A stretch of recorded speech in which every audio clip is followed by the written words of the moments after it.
Welcome back to the Healthy is Hard podcast. This is your host, Bailey French, a Purdue-trained nutritional scientist, and today we are going to talk about some simple ways that you can improve your health today. You've been told that healthy is hard, but the truth is, my friend, that finding health can be simple, and I am here to help you do that. If you are ready to take control over your health and win back the confidence in knowing that you are preventing the diseases that run in your family, you've come to the right place. Let's dive in. Welcome back to the Healthy is Hard podcast. We are so thankful that you're here today, and we have a very special guest to share with you today. Dr. Anusha Khan of Mosaic Theory, MD, is here today to talk with us, to talk with me, to talk with you about World Health Day 2022. It is celebrated on April 7th, 2022, which is the day this is getting released. And the theme of this year is Our Planet, Our Health. And so what we're going to talk today about is what we like to call a little marriage of kind of that traditional natural medicine and the more modern medicine that we have access to, and where, we like to play balance together with patients and clients in providing all of the options available. So to get started, let's throw out a little statistic. Did you know that about 80% of your morbidity or your risk of getting a disease later in life is dependent on your lifestyle choices? Wow. 80%. I believe that. That's a lot, which means that there is a time and place for medicine, for doctors, for specialists, for surgery. We've talked about that a lot in season 1, but there is a lot that we can do based on the choices that we make every single day. What we're eating, what we're drinking, what we're eating, how we're doing all of these things, the mindfulness that goes into it. So what I want to start with is a little bit of a question. I know a lot of listeners are sometimes wanting to go that lifestyle route first and a little bit scared of medication. Could you give us a little piece of encouragement if somebody out there is like, hey, I know I have this, but I really don't want to take medicine for it? What's something you would say to people that have that mindset? Yeah, no, absolutely. So first of all, thank you, Bailey, for inviting me on this podcast. And I am an internist by training, so internal medicine is my specialty, adult medicine, bread and butter. Anybody 16 and up, I've got you, right? So from that perspective, I see people from all walks of life, right? And you're right that a lot of people have this notion of, hey, let's even backtrack it a little bit, that a lot of people, first of all, don't interact with the healthcare system because it's too cumbersome, right? It's hassle-ridden. You never get to see, a doctor when you actually need to. And it's just, there's too many hoops to jump through to be able to even get seen by someone and, forget if you actually have to establish care with a doctor that can actually see you time and time again, right? We're changing all that here. Or spend more than 5 minutes with you. Yeah, exactly, right? So we do things differently here. So I get to see people from all walks of life where, they have been either, they're more in that preventative way where, hey, what can I do to keep myself from ever needing medications or ever developing diseases, to the point where, hey, I've been dealing with this, XYZ, disease for however long I have, and can we do something to either, quote unquote manage it, or is there even a possibility to maybe reverse it and get to the healthier side, right? So that's the spectrum I see. And what breaks my heart is that a lot of people don't even, they put off care because of the hassles that I just talked about, where we could have nipped things in the bud a lot earlier, or maybe we could have, kept it so that you never develop that disease to begin with. So in my opinion, you should have a doctor that you see almost, every 3 months. Yeah. It's like maintenance. We do better to take care of our cars than we do our bodies. Our bodies are a whole lot more precious than cars, right? So seeing a doctor every quarter to keep a check on your health is important. And that is then the difference between where are you in life where, hey, do you need medications right now to help you get to the point where maybe we can start taking you off of medications and then reverse you to the point of good health, versus, hey, there's certain things where your life almost depends on needing certain medications, and type 1 diabetes being one of them. Right. Very few people, very, very few people have mastered the art of being as active and as, as far as their bodies being exercise proficient, where they need very little insulin. Yeah. And we can go into that in a whole different podcast. 100%. But the idea is that a type 1 diabetic needs exogenous insulin, meaning insulin that is given to them that is from outside of their bodies, meaning a medication, to help them live. Right. So there are extreme things, or there are different conditions where you do need it. But for the most part, the main things that end up, causing age-related diseases in most people, diabetes, heart disease, strokes, things of that nature, these are all things that are all preventable. Mm-hmm. So no, you don't necessarily need to be on lifelong medications for them, but it really depends on what you want to do at this moment in time. And what you do need is a doctor that's going to advocate that for you. Right. That's a big part of kind of what we're talking about today. So Dr. Khan and I work together with patients at Mosaic Theory to give them that whole scope of wellness. Exactly. That's really what we're talking about today. What is wellness? What does that mean? What does it look like for you, for me? Mm-hmm. Everybody is so different and unique and a special shiny star. I truly believe that in my core. And you should be treated like that every time you walk into the doctor's office. And I have never had that experience, even in only 22 years until here.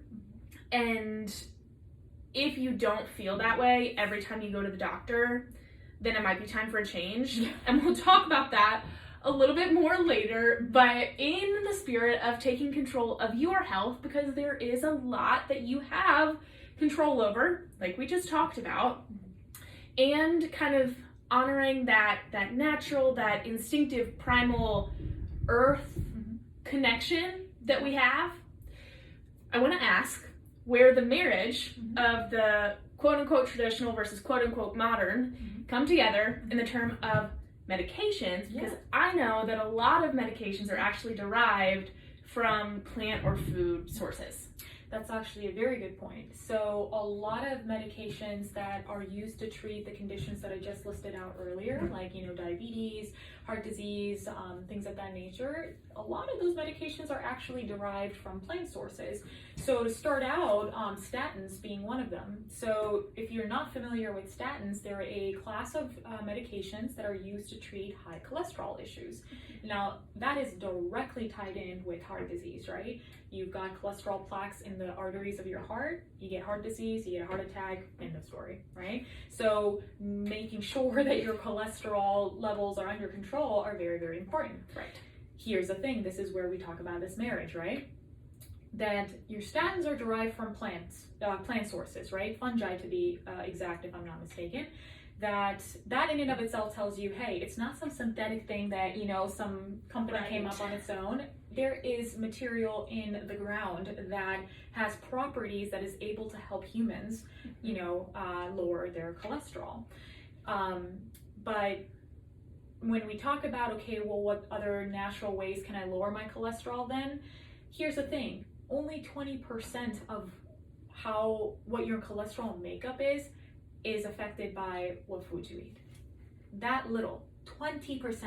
So you can be the most efficient eater, you could be the most cleanest eater, but the problem is if you have genetic factors that increase cholesterol in your body, it does not matter what you eat. You're going to have to rely on that medication to make sure that you don't end up developing coronary artery plaques and then a heart attack. So in this sense, that statin would be very helpful for you, but to know that it's that same medication that came out of the earth, right? Another medication like that can be metformin. A lot of people are familiar with metformin. It is generally used for diabetes, but it has a lot of alternative usages, one of them being PCOS. It also is used to lower insulin resistance and is also being studied for longevity purposes, where is this medication actually helping people live longer because it has certain effects on certain genes that actually either turn on or turn off that help your age capabilities. It's still being studied. A lot of people are taking it actually for it. It's not FDA approved for that, however, but there's a lot coming in when it comes to metformin. Now, again, metformin is plant-based. That it was, it was derived from plants that have properties that help us control our diabetes. Beautiful, right? Beautiful. Same thing with aspirin. Aspirin comes from plants as well. Keeps your blood nice and thin so you don't clot up and then again have heart attacks or strokes.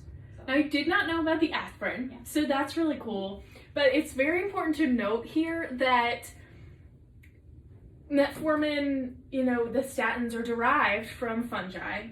That does not mean that you can go eat a mushroom and you're going to get the same effects. You would hope one day. We would hope. However, I mean, it's really cool how we've taken these things from the earth, these plants, these things that are naturally available to us, and maximized the effects.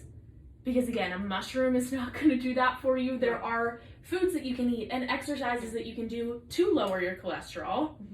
Fantastic. But like she said, for right now, you might need that medication, and you can rest in knowing that it doesn't have to be forever, one, and two, that it's just hard to put into words. It's a miracle that we have this available to us, that somebody looked at a mushroom one day and said, I'm going to change the world by making this into a medication, and they did. It's incredible. It's incredible what's all around us that allows us to have lived as far as we do now. Because if you think about it, some time ago, biggest killer for humans was what? A heart attack. You would experience a heart attack mainly in your late 40s or 50s, and unfortunately you die. But the invention of statins is the biggest factor in why patients do not end up dying at the age of 50 due to a heart attack. The reason we're living as long as, 70s, or I guess the average age in USA is about 80, 79 point something. But that is because we have intervened as a society with medicines to be able to prolong our life by not letting these morbid conditions take us over. So there is, a balance. Yes, we want to be as natural and close to the earth as possible. However, there's a reason why we live as long as we do too. Right. Yeah. It's that good balance of, think of it this way. Medication helps you live longer. Food choices help that quality of life maintain as you live longer. So you can live longer and feel good while doing it by using everything available to you, which has been a really cool option for us here at Mosaic Theory, because we've worked together with a couple patients on metformin. So they're up against this wall. They have prediabetes, insulin resistance. They have a significant amount of weight that they need to lose in order to reduce the risk of heart attack, stroke, all of these negative things. They are on metformin and a nutrition plan. Exactly. Ozempic and a nutrition plan. Really working these things together to get the most out of them. It's just been so cool to watch, and such an honor to be able to be a part of the marriage that's going to help you feel your best the longer that you live.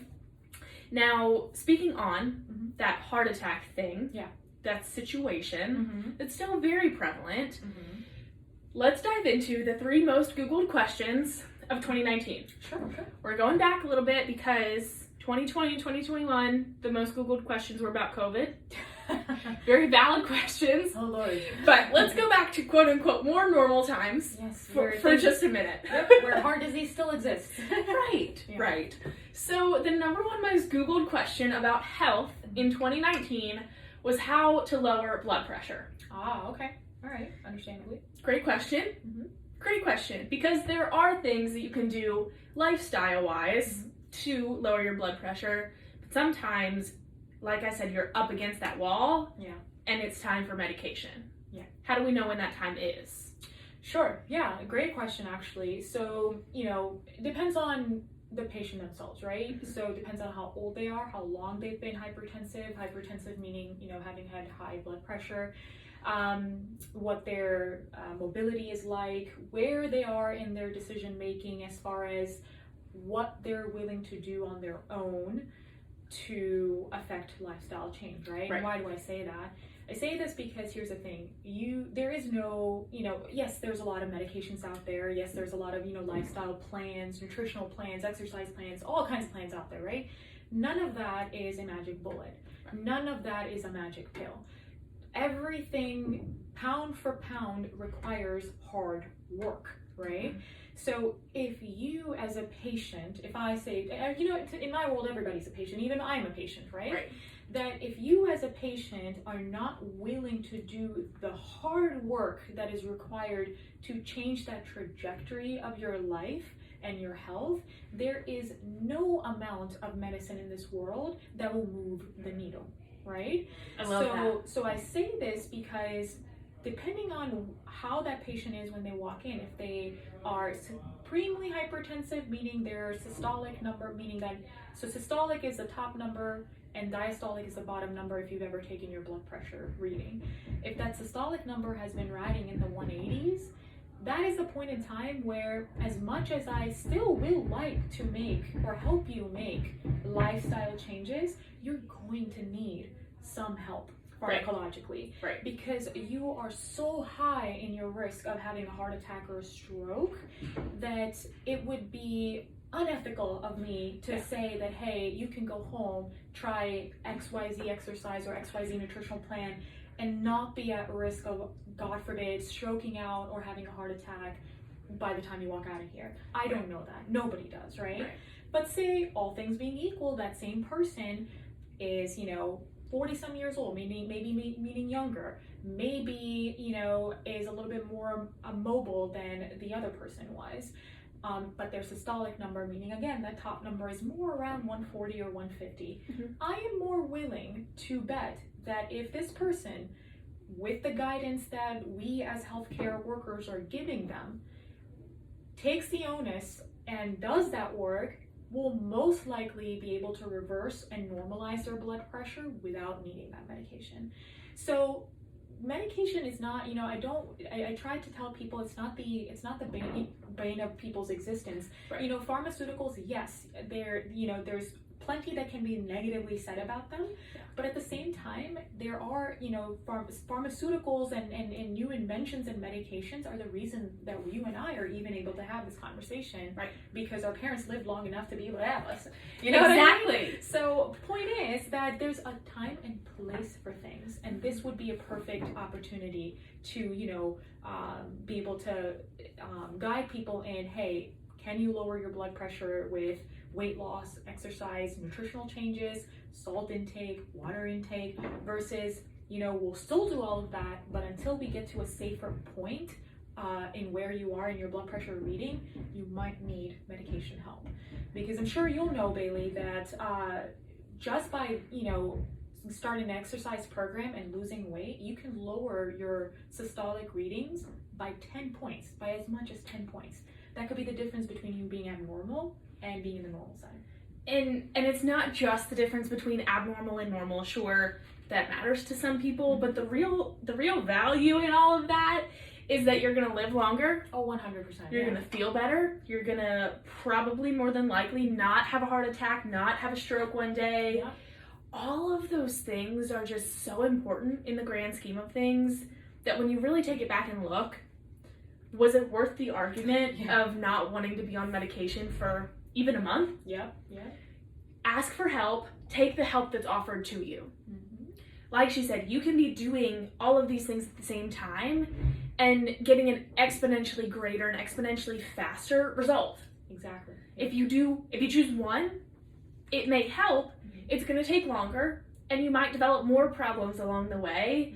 So why not? If you have the opportunity, why not?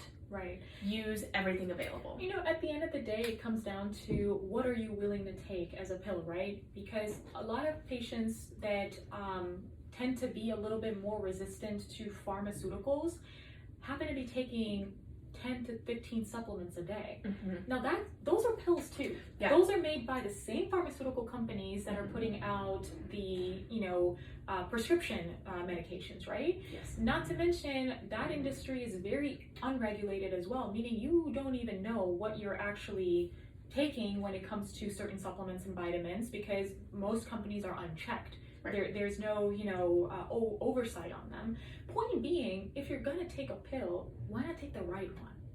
Yes, and it's such a good conversation, because the other side to that coin specifically is that you can be taking all of these supplements and thinking that they're great, they're healthier than medication, but a lot of people are taking things that they don't know what's in them. Absolutely. A supplement that's not necessarily regulated or checked by anyone, and what that means is that you could be taking things that are raising your blood pressure and you don't know it. Exactly. Yeah. You could be taking something that is thinning your blood too much, and God forbid you get in an accident and you get a cut, you're going to bleed out because of that supplement that you chose to take without the education and the knowledge on it first. And so I will be open and honest. Most of you, if you've listened before, probably know that I am not someone that wants to go to medication first. I would be someone you would call medication resistant. But something that I, as a patient, I'm also a patient, have learned, is your doctor asking you those questions? Are they asking you if you're averse to medication? My doctor did. I came in with a concern. She said, hey, are you averse to trying out this medication? I said, what are the risk factors associated? Yeah. We ran through the list, and then I made an informed decision. Exactly. That's what you can do when you have all of the resources, all of the knowledge in front of you, and the team behind you. So, a little side tangent there. Yeah. But just such an important note, and something that I've been so blessed and honored to be a part of in that whole person care. It's been really cool to watch, and you now have that opportunity, if you're local to the Sterling, Virginia area, to come in and have this team be a part of your care plan. Yeah. And if you're not local, you can reach out and we can help connect you with someone that can do that in your area. Absolutely. Now, kind of coming back to that education piece, the second most Googled question was, what is keto? Yeah, it's one of those fads, right? Ooh, and I'm going to take the reins on this one because we have some feelings. Yeah. If you're new to the Healthy is Hard podcast, please go watch our episode on the ketogenic diet, where I share all of my very strong feelings about it. Passionate, we call it passionate. Passion. Necessary in small doses, right? But the question, what is keto, was the second most Googled health question in 2019. And the reason that I have a problem with that is because of that education piece. People go into keto, they do Dr. Google research, and decide that it's a great option because it can help you lose weight really quickly.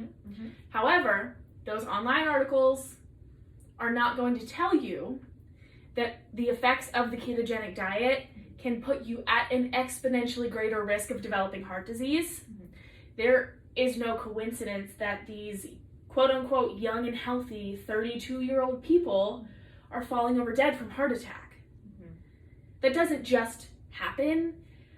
A lot of them, you ask their family, what happened? And they're like, oh, I have no idea. They ate healthy. Well, what does that really mean? I'm simply not buying it because there's so much misinformation out there. To answer the question, what is keto? The ketogenic diet is a diet where your body goes into ketosis, which is a really fancy term of saying that your body is burning fat for energy instead of burning carbohydrates. Two problems with that is that carbohydrates are your brain's main source of energy. So a lot of people that do keto report brain fog or, forgetfulness. That's literally because you're starving your brain of nutrients. So that's one problem. The second problem is that if you ever stop doing keto, your body no longer recognizes those carbohydrates, which means that you're going to gain the weight back. You're now likely going to have insulin resistance or possibly pre-diabetes because your body doesn't know how to use the sugars anymore. And it just, again, puts you at greater risk of disease, which means that it's not a great choice for everyone to preface, the ketogenic diet was created and tested in labs to help childhood epilepsy. And it does help that. Studies have shown that it has great effects on the brain in children that have epilepsy. It was not created for adults to lose weight, and so it should not be used that way. Just like a cholesterol medication was not created to help with a broken ankle, and it should not be used for that. I mean, it's common sense, and it makes me so frustrated when there's so much misinformation out there shared. Again, you can find lots more on that in the episode on the ketogenic diet, but I don't know if you have any thoughts on it. So I do. I agree with you in the sense that the whole ketogenic diet has taken over the industry as like some magic bullet diet that will cure all your problems and cure all your weight issues and whatnot. Magic pill. Yeah, it's been basically that's it, right? When you put so much weight on one particular thing for human health, I can't help but to raise my eyebrows or eyebrow rather, but only because we're so complicated, right? As human organisms, that there's so much more than this one particular diet that can suddenly affect so much change. Now, it is helpful. I'm not going to say that it's not, but there's a huge asterisk with it, right?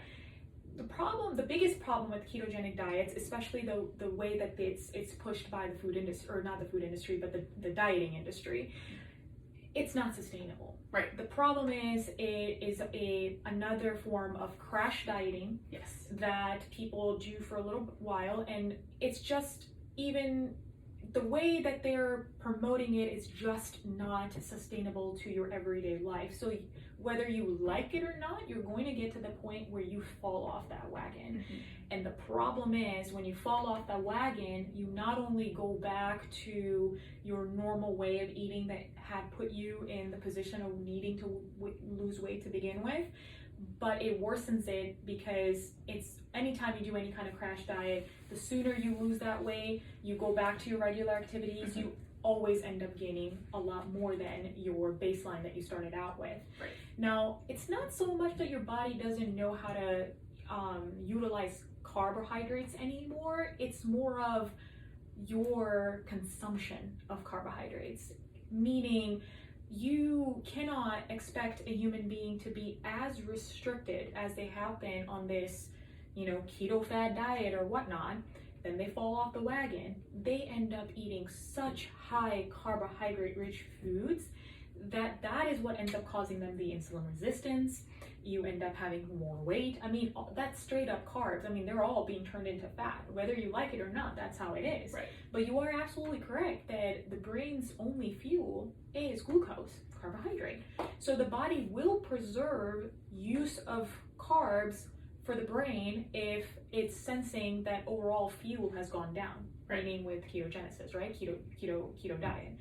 Now, it is helpful if done the correct way, meaning you can do, low carbohydrate diets that are technically ketogenic diets, right? But at the same time, this idea of, well, I can't have any carbs whatsoever is crazy to me, because looking at it from the science perspective, looking at it as a scientist myself, which is what we do here. Yeah, as a doctor, that carbohydrate is a form of fuel for your body. Mm-hmm. If you weren't designed to use it, your body would have, you would have had evolution where your body would have kind of evolved out of it, right? You need it. You need it for certain things. Mm-hmm. It can be beneficial for, that bout of exercising. It can be beneficial for glycogen storage in your muscles, for later energy use, for later exercises. Point is that this idea of ketogenic diet forever is not sustainable, and that is when you get into trouble. That is when you end up having all those things that you were talking about. Mm-hmm. But in short whiles, for people with certain criterias, where somebody, is, if they have a large amount of weight to lose, can we couple a ketogenic diet with days where they have a higher carbohydrate intake to balance that out? There's plenty of, different variations we can have, but this idea of pure ketogenic diet, that is how I live, a normal person, an average person cannot sustain that. So That is what I have to say about it.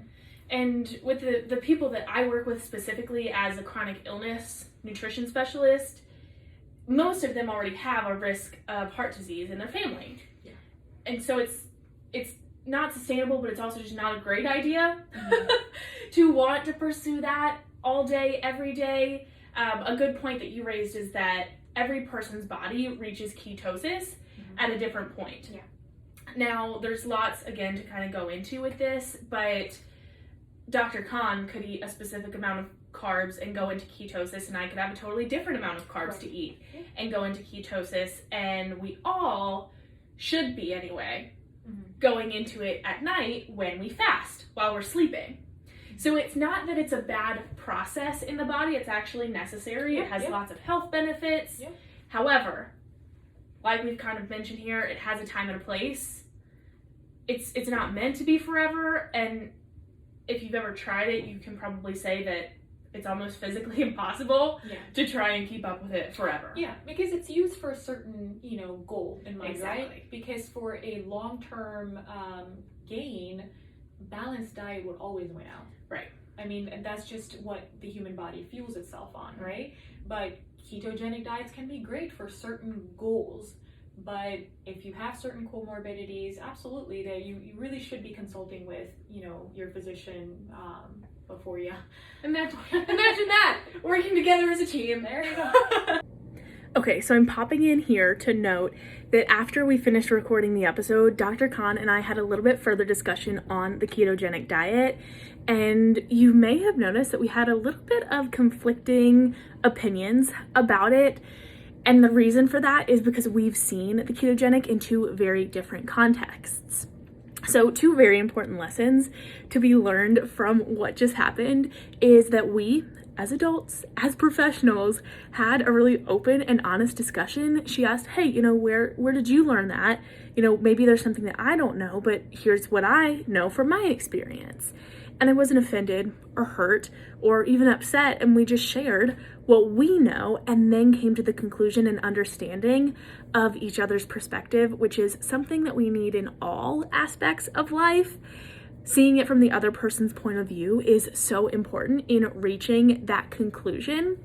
And so what we concluded is that Dr. Khan has gotten to experience the ketogenic in a very medical sense, which is fantastic. Like she mentioned, it is a great tool for quick weight loss if you need to lose that weight really quickly, and if it's done properly. She did mention that, and what she means by that is focusing on unsaturated fat sources, those heart healthy fats, still incorporating lots of fiber and balancing your carbohydrates on different days based on your activity levels. That is what we call proper keto, right? Now, from the nutrition perspective, from the general population, that's not what most people are doing, which is why, from my perspective, a lot of times keto is associated with a higher risk of heart attack and heart disease because people are eating a lot of bacon, a lot of cheese. Fat is allowed in the ketogenic diet, and so they eat all fat sources and a lot of them. The problem here is that a lot of them end up being saturated fats, and we know that saturated fat can cause atherosclerosis or plaques building up in the arteries, which can lead to heart disease.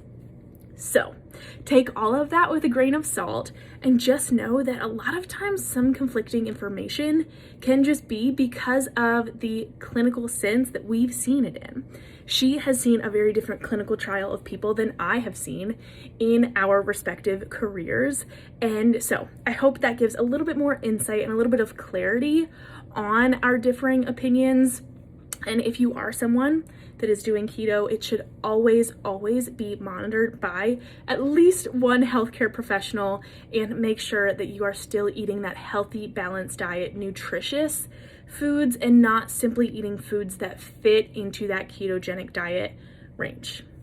Back to the regularly scheduled program. Okay, so this falls into that third question quite so perfectly. The third most Googled health question in 2019 was, how do you lose weight quickly? Oh, of course. You know why? Because of all of that. Well, I guess if it was 2019, that's another story, but I'm pretty sure even in 2022, it's probably one of the number one ones after the COVID 20 pounds that people have, you know, Exactly. or COVID 19 pounds, whatever they're calling it these days.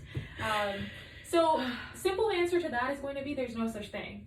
So, Does not you know, losing weight quickly, these are all gimmicks, right? Unless we're talking about water weight. Sure. Yeah, I can lose 3 pounds of water weight, you know, tomorrow. But that doesn't really, you know, achieve what you're asking when you ask how to lose weight quickly, right? Am I on the right path here? 100%. And it just flows really well, right? People are searching these different diets because they want to lose weight. And I already kind of know your answer, which is why I wanted to leave off with this question. Health is your priority. Weight loss is a healthy consequence of eating well. Yeah. And so when we're focused on losing weight quickly, and listen, I get it.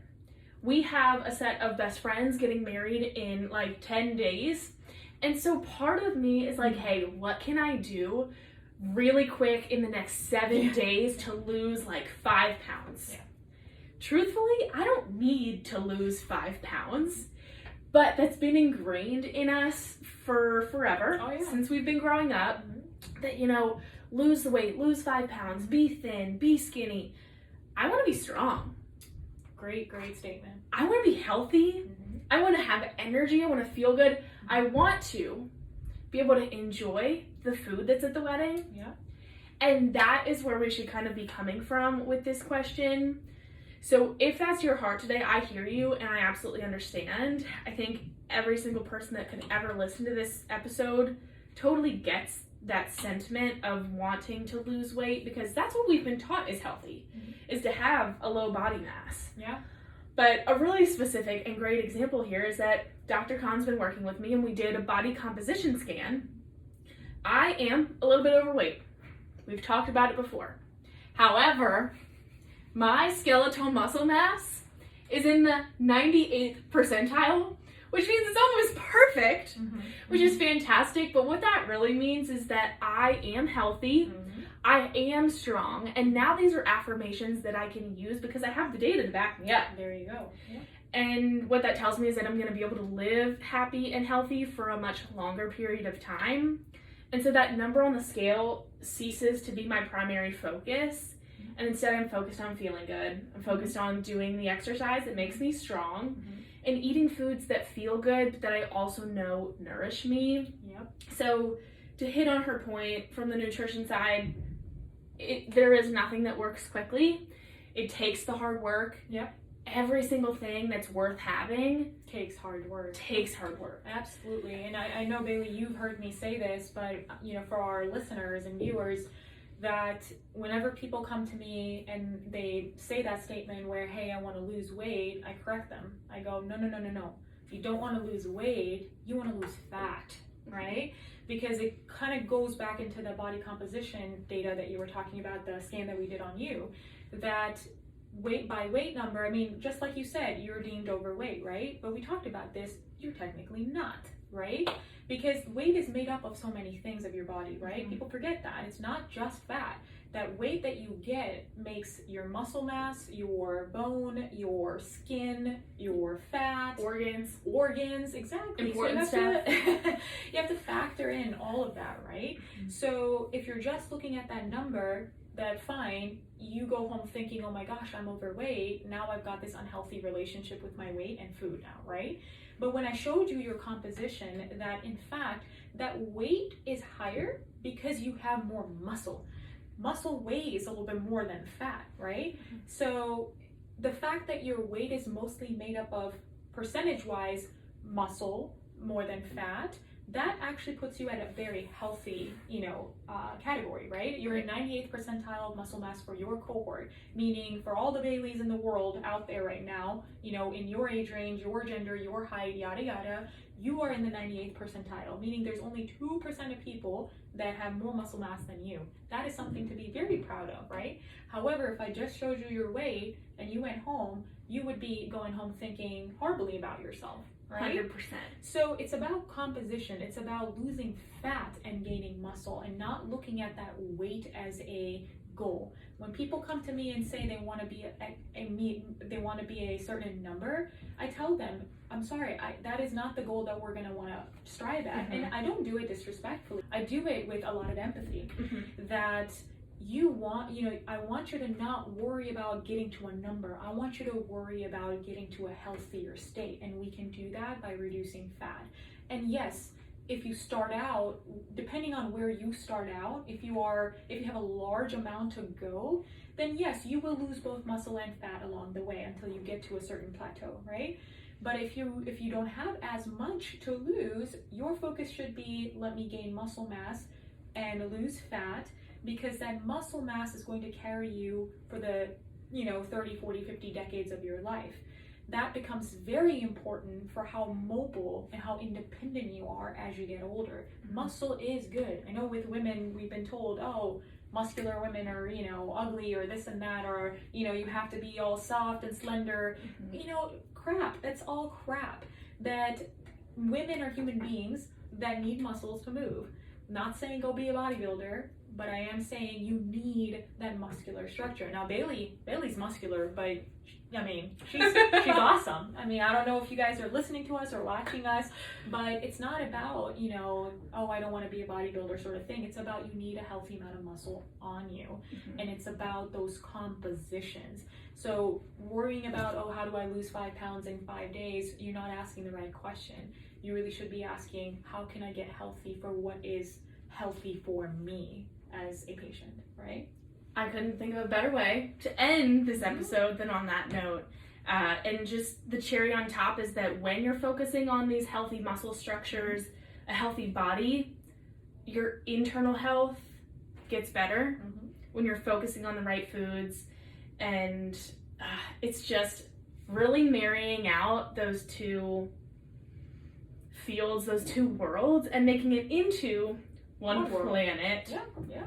Now, if you are someone that this episode really resonated with and you're looking for a team that's going to listen to you, spend the time with you to really get to the root of what's going on and find the best care plan for your body, give us a call. I will put all of our contact information in the show notes, and you can come in and do a free meet and greet with the team to see if we're a good fit for you.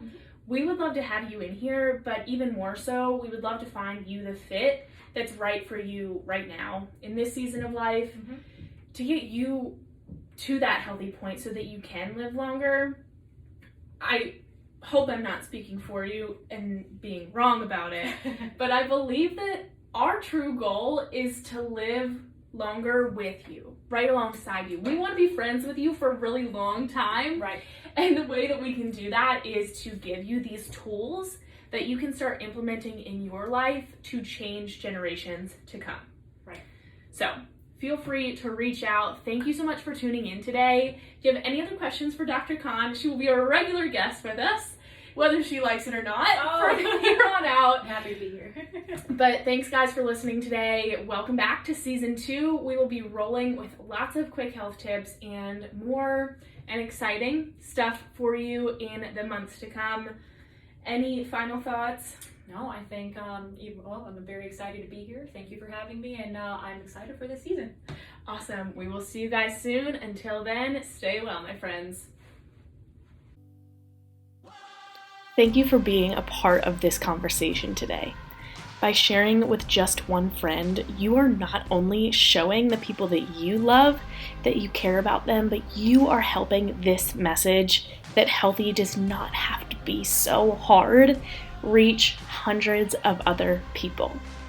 Be sure to check out the show notes and visit www.bewellhwc.com for more information and to subscribe to the show so that you get notified every time there is a new episode available for you to learn more health tips and help you achieve your healthiest self. I cannot wait to sit down and chat with you again so soon. Until then, stay well.